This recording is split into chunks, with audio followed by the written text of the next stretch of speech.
when Obama decided to focus on Obama Health Plan, I'm sure nobody thought of getting design team. Correct. Okay. Ideally, they should have said, let's get a design group in here and let's see what design can do to our health plan.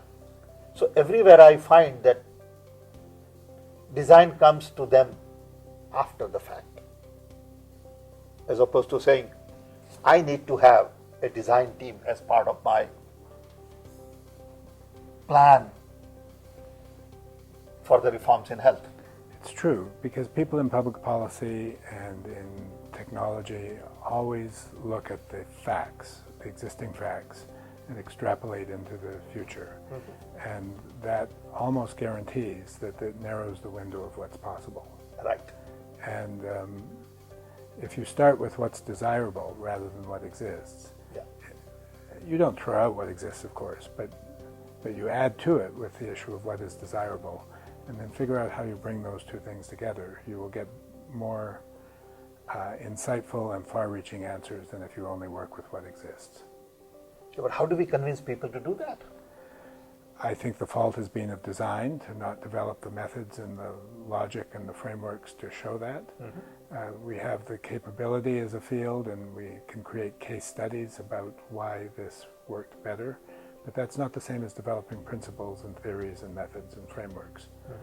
And at ID... But can we at least create awareness so that all leaders, whether in political area, economic activities, health, education, manufacturing, all realize that before we take on a big task, we must have design in place?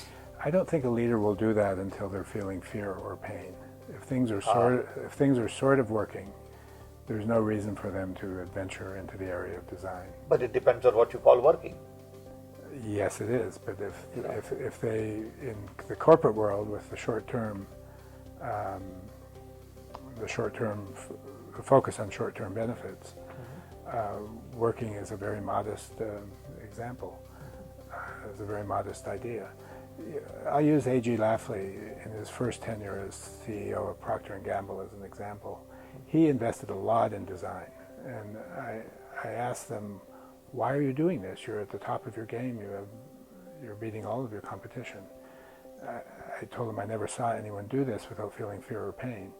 And they said that Lafley feels the fear of store brands 5 years later. So that's a visionary who saw that his best customers were going to become his worst competitor.